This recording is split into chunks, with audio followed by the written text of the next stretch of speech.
구약 성경은 주로 우리가 잘 다루지 않고 신약을 중심으로 해서 다뤘기 때문에 많이 들어본 내용은 아닐 수도 있습니다. 그러나 이 붉은 암송아지 제는 오늘날 우리에게 굉장히 중요한 많은 영적인 그런 교훈들을 주시는 하나님의 비밀과 같은 그러한 그 은혜입니다.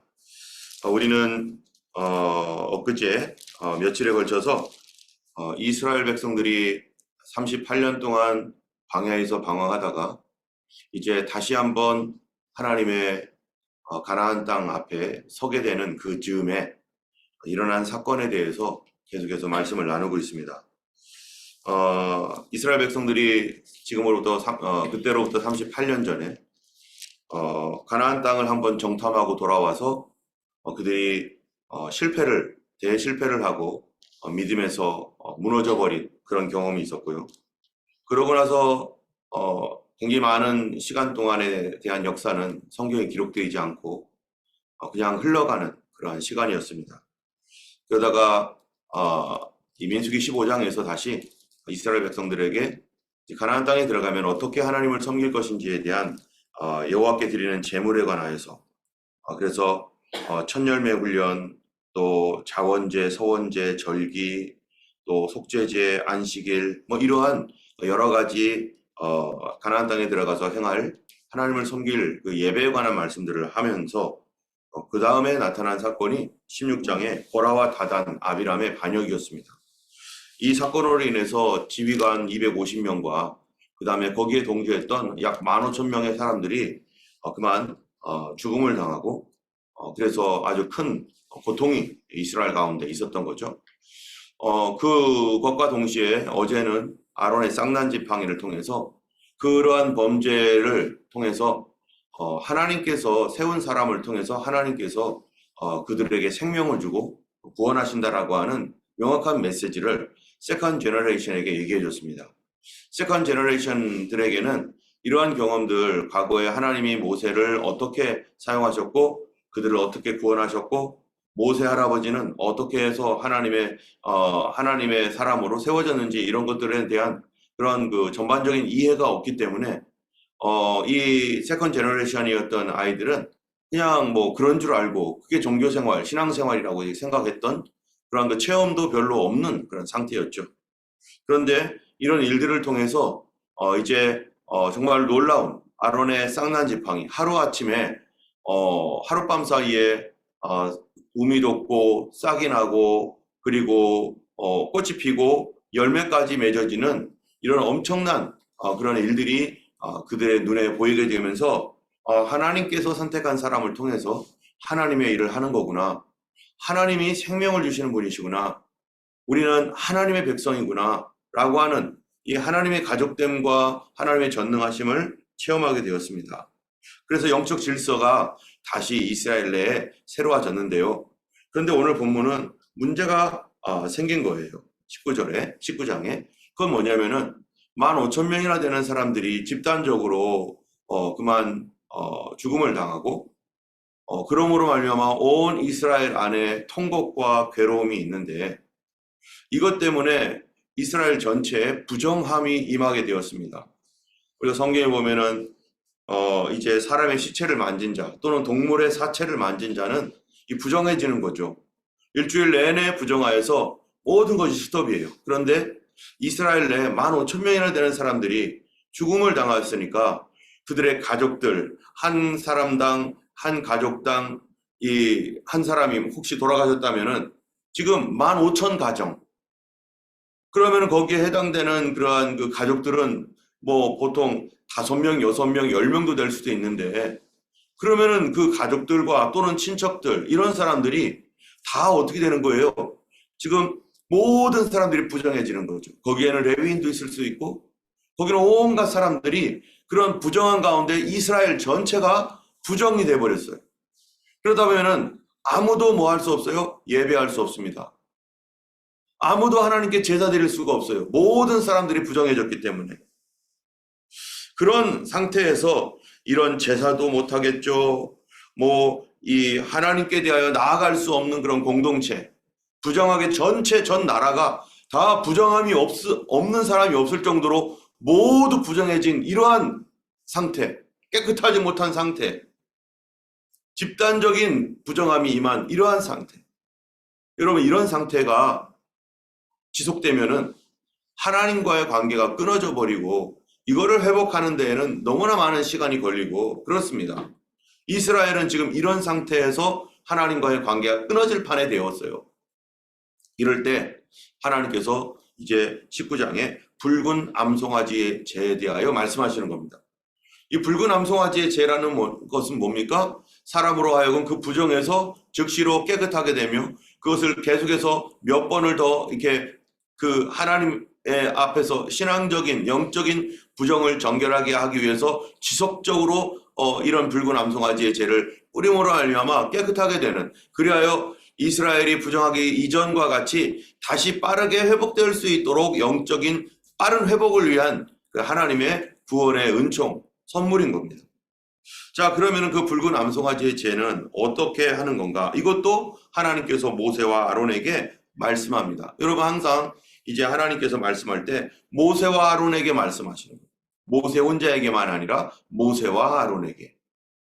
그러나 여기에서 더 이상 드디어 이제 하나님께서는 이 모세와 아론에게 말씀하셔도 누가 하나님 앞에 이 책임을 지고 일할 사람인지, 가장 최종적인 책임자가 누구인지는 우리에게 분명히 얘기하고 있는 거죠. 모세죠. 자, 주님 말씀에 뭐라고 하냐면은 2절에 여호와께서 명령하시는 법의 율례를 이제 이른다 하면서 온전하여 흠이 없고 아직 멍에를 매지 아니한 붉은 암송아지를 너에게로 끌어와라. 온전한 암송아지, 흠이 없는 암송아지, 아직 멍에를 메어보지 않은 그런 암송아지, 그리고 붉은 암송아지. 여러분, 붉은 암송아지라고 하는 것은 어떤 거를 말합니까? 이 빨간색 암송아지죠. 그러면은 이 사람들이 붉은 암송아지라고 할 때 그 기준들을 어떻게 정해야 되는가? 뭐 어떤 사람들은 그 지금 기준, 그 당시에 어떻게 기준을 정했는지 이 안에 우리 자세히 모르지만, 어떤 사람들은 붉은 암송아지가 털이 만약에 붉은 암송아지를 조사했는데 그 털이 붉지 않은 것이 뭐 3가닥이 있으면 붉은 거 아니다.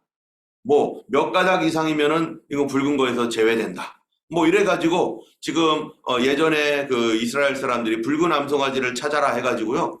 지금 막 그러한 어디까지가 그 붉은 암송아지의 기준이냐? 그냥 겉으로 보기에 붉으면 다 붉은 건가? 아니면 속에 있는 이 암송아지의 그 털까지 다 뒤져가지고 붉지 않은 것들이 얼만큼을 차지하는지를 확인해가지고 그래서 붉다 안 붉다 판단할 것인가? 이런 논쟁들도 있었던 것이죠. 그러나 어쨌든 간에 하나님께서는 이 어떤 붉은 암송아지를 끌어와서 그것을 가지고 이스라엘의 부정을 제하는, 이 없애버리는 속죄제와 같은 잿물을 만들으라는 것입니다. 그래서 3절에 보면은 너는 그것을 제사장 엘르아셀에게로 줄 것이요. 이거의 책임자가 누구예요? 제사장입니다. 제사장이 이 책임을 감당해야 돼요. 이스라엘의 부정, 전체적인 부정에 대하여 빠르게 회복할 수 있는 그 길을 준비하고 제시해야 될 사람이 누구냐? 하나님께서 제사장에게 맡기셨어요.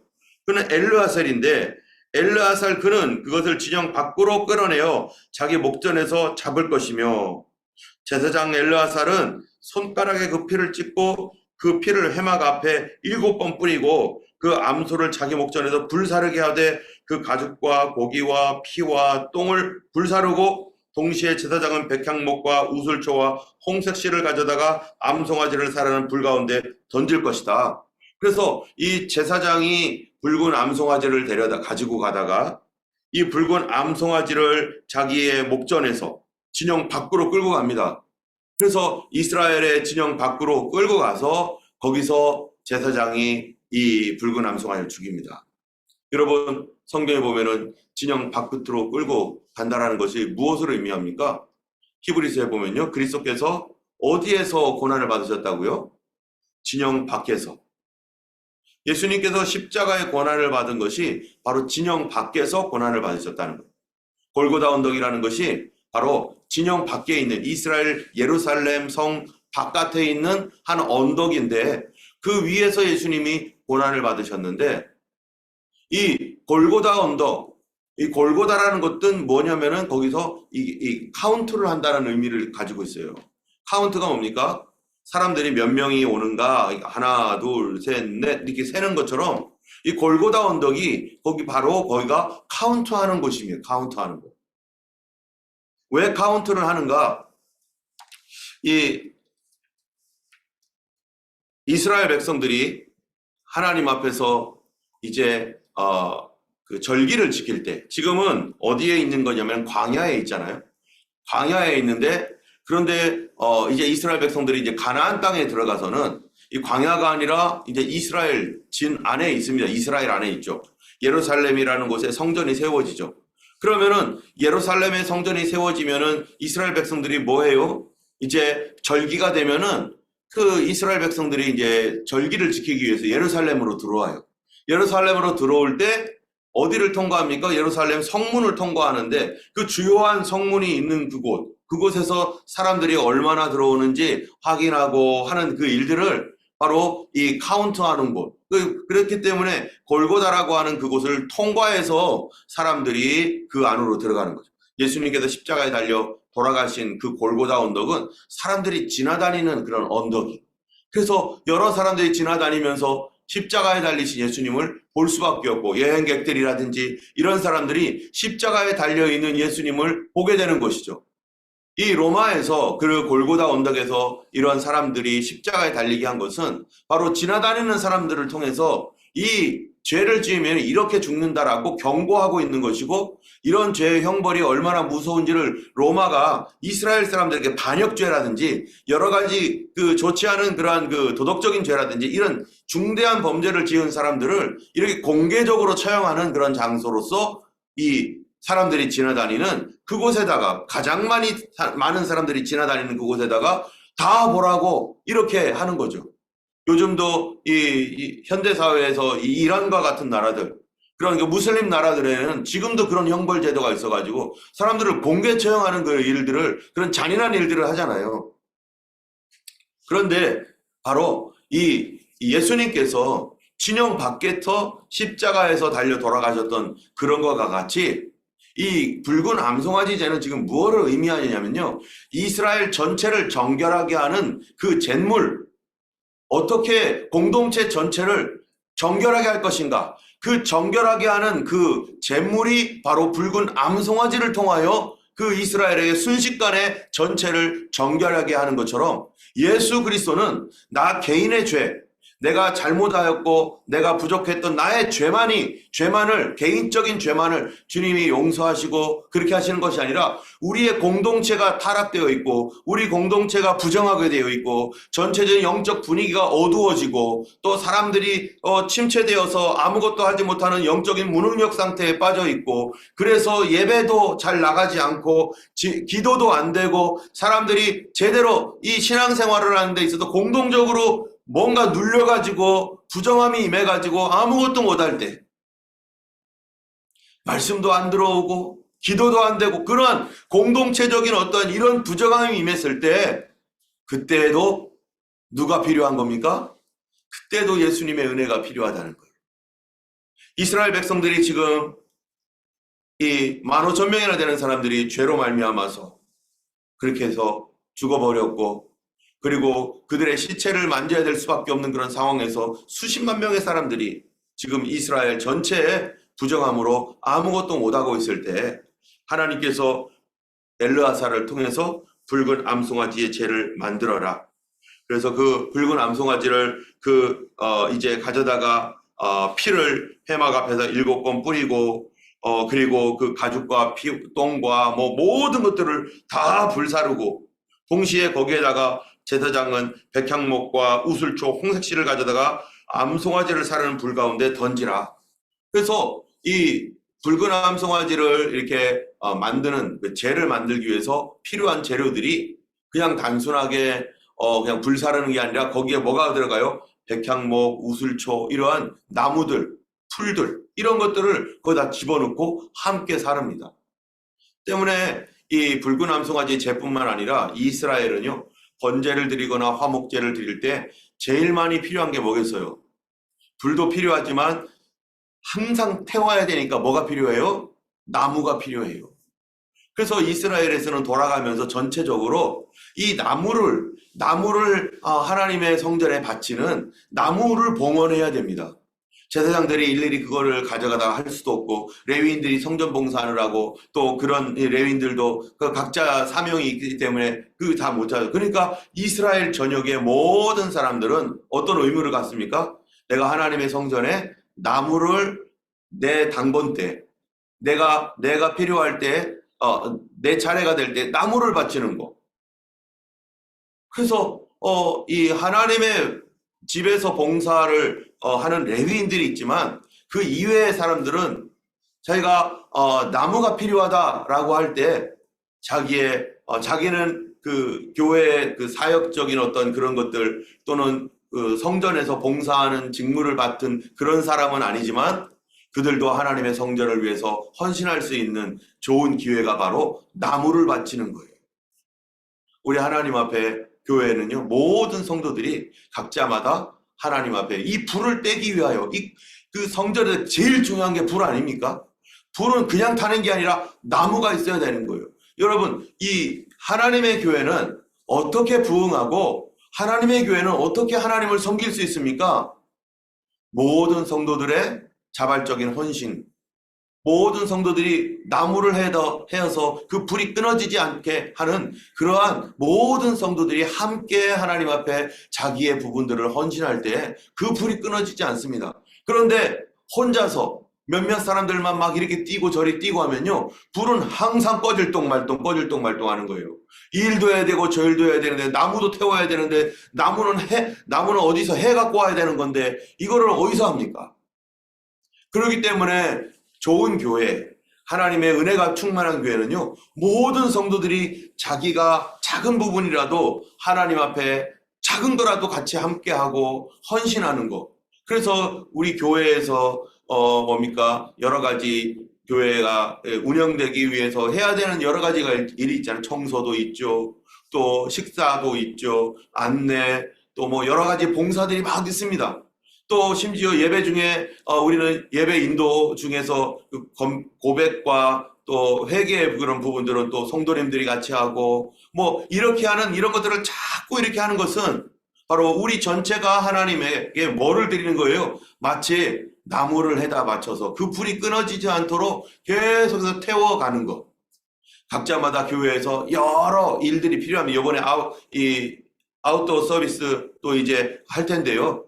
이런 것들을 할 때 그냥 되는 게 아니잖아요. 더 많은 헌신이 필요하고 더 많은 사람들이 거기에 그 일을 위해서 애를 써야 되는 그런 부분들이 있는데, 이런 것들이 교회 전체적으로 모든 성도들이 참여해서 우리가 예배 시작은 10시 반이지만 그냥 10시 반에 덜렁 오는 것이 아니라 미리 와가지고 내가 혹시 할 거 없나 준비하고, 또 의자라도 하나 갖고 오고, 또 이런 것들하고라도 하나씩 준비하기 위해서 미리 와서 이것도 이렇게 하는 거. 그것이 다 뭐 하는 거예요? 하나님 앞에 이 나무를 바치듯이 그렇게 자기 자신이 작은 거라도 헌신하는 거. 그런 거를 통해서 이 불이 끊어지지 않습니다. 어쨌든 붉은 암송아지 제를 할 때 이러한 그 여러 가지 다른 재료들까지 포함해가지고 불을 살라서 그것을 이제 완전히 태웁니다. 새카맣게 태워가지고 여기에다가 물을 넣어가지고 시체로 부정하게 된 사람들에게 이거를 뿌리는 거죠. 그러면은 지금까지 이 시체가 부정해져 있었으면은 그것으로 인해서 적어도 최소 일주일 동안은 아무것도 못하고, 어떤 사람은 그 이상도 가겠죠. 어떤 사람은 잠깐 만지고 끝나는 사람도 있고, 이 사람은 계속 일을 처리해 나가야 되니까 뜨거운 태양 아래 지금 그 엄청난 더위 속에서 이 수많은 시체들을 묻어야 되고 하면은 이 일이 보통 일이 아닌 거예요. 이게 몇 달이 걸릴 수도 있는 그 일이기 때문에 이스라엘 백성들은 몇 달 동안 아무것도 못하고 그냥 스톱되어 있는 상태에서 부정해져 버렸기 때문에 예배도 못 드리고 하는 이런 상태로 가게 되면 영적인 큰 곤란이 오기 때문에, 그래서 하나님께서 이거를 만들어서 백성들에게 뿌리라는 거예요.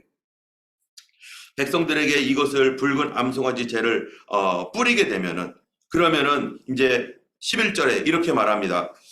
사람의 시체를 만진 자는 이래 동안 부정하다. 그런데 이거를 셋째 날과 일곱째 날 또 뿌리라는 거예요.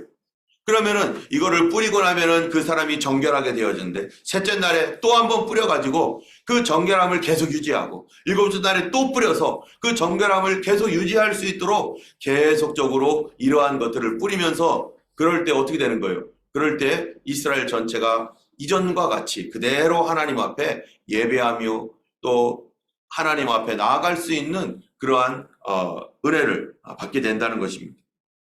이런 것들은 오늘날 현대 사회에서 공동체적으로 정말로 이 은혜가 필요한데요. 특별히 이스라엘은 이거를 언제 많이 사용했느냐? 이제 가나안 땅에 들어가서요. 이제 예루살렘의 성전이 세워지고 성전에서 예배를 드릴 때 특별히 공동체적으로 집단적으로 이거를 뿌려야 될 때가 생깁니다. 그때가 언제냐면 절기 행사 때.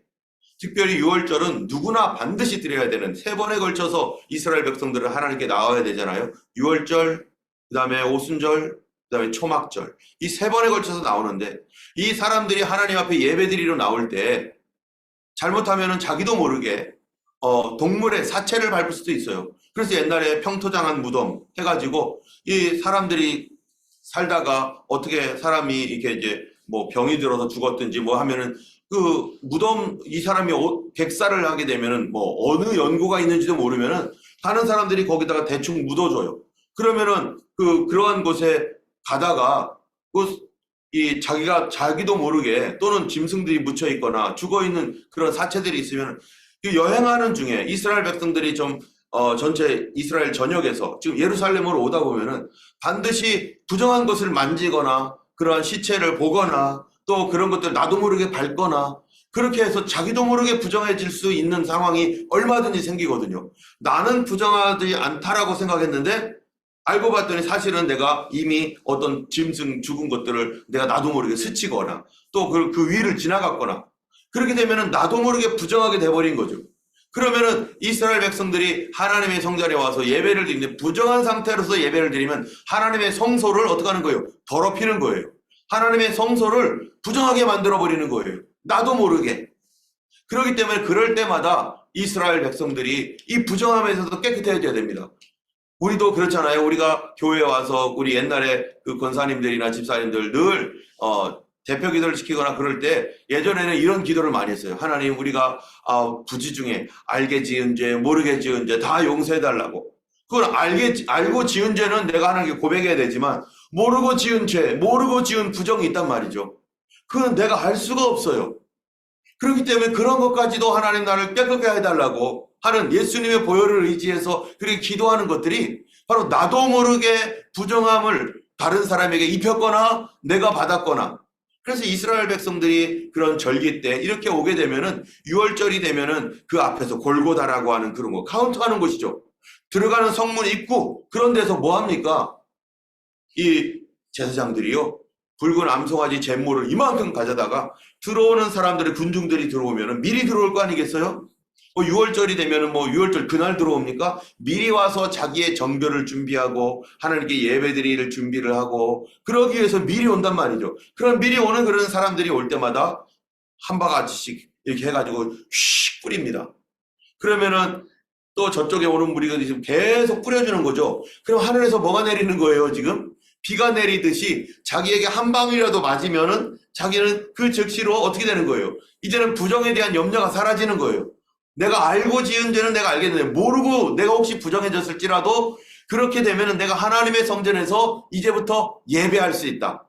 내가 하나님의 성소를 더럽히지 않을 수 있다. 라고 하는 이런 영적인 깨끗함 그런 것들을 얻기 때문에 그래서 이스라엘은 항상 이렇게 쫙쫙 뿌립니다.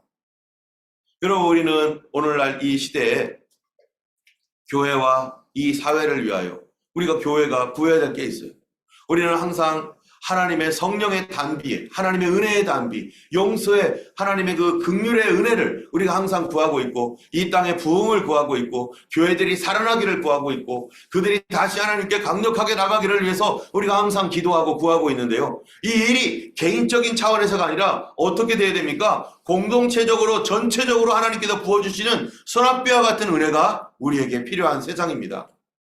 한국도 그렇고 호주도 그렇고 교회들이 다 시들시들하고 어떤 교회는 지금 메말라가서 좀 죽어가는 교회도 있고 어떤 교회는 기도를 못하는 교회가 있고 예배가 안 드려지는 교회가 있고 이런 수많은 것들. 그러나 그것들이 다 우리의 영적인 어떠한 전투에서 패배를 했거나 또 우리 자신의 어떤 부정한 죄로 말미암아 그렇게 막혔거나 여러 가지 원인으로 의해서 이렇게 부정해지고 있어서 하나님께 나아가지 못하고 있는 사회에 정말 필요한 게 뭡니까? 하나님의 성령의 은혜, 하나님의 부흥이 필요하죠.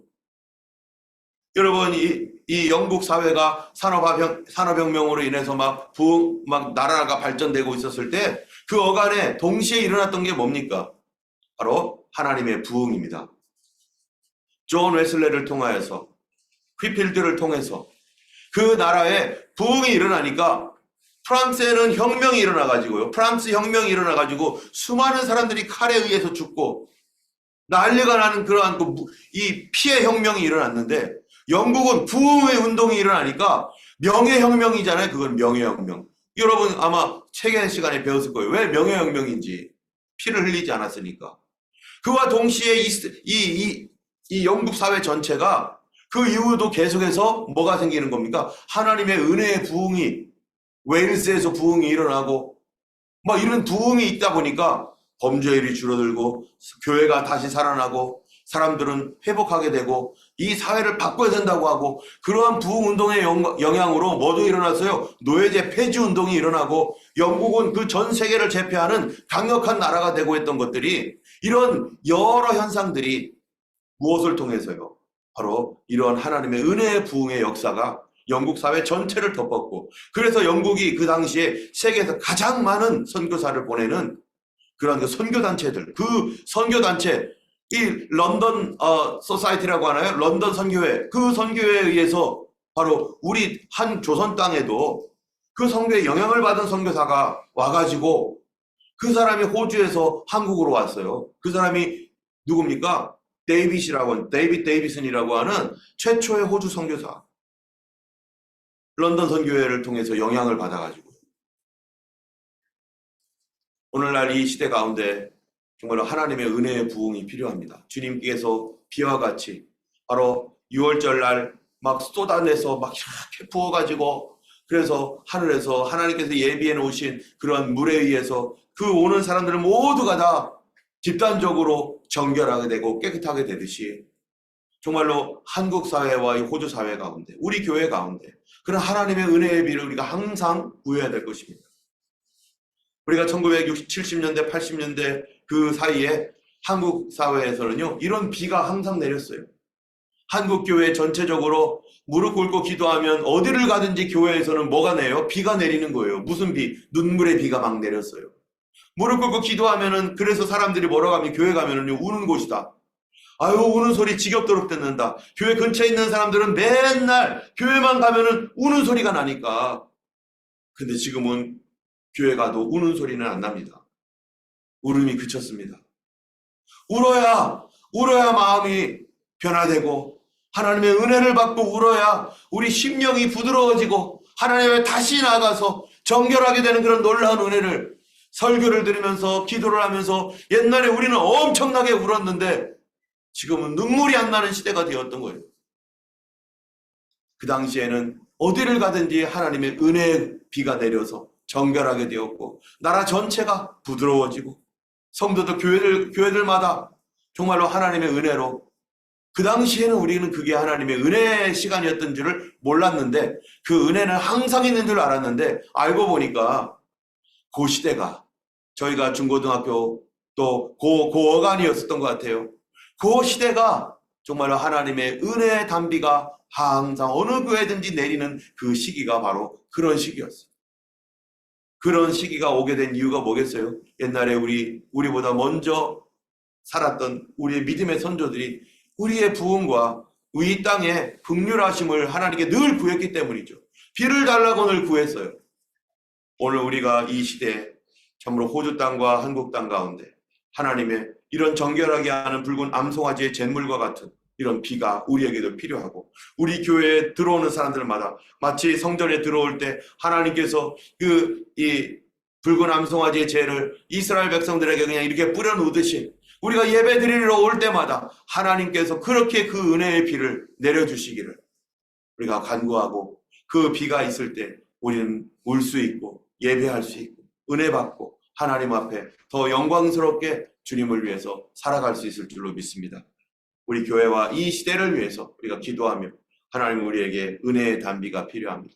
하나님의 능력에 깨끗하게 하시는 그런 우리의 죄를 정결하게 하고 죄를 끊게 하고 하나님 부정한 모든 생각들을 제거시키고 하나님 앞에 바르게 설 수 있는, 하나님 은혜를 간구할 수 있는 눈물의 은혜의 단비가 주님 우리 시대와 우리에게 필요합니다. 오늘도 나를 씻어주시고 그 보혈로 깨끗게 해달라.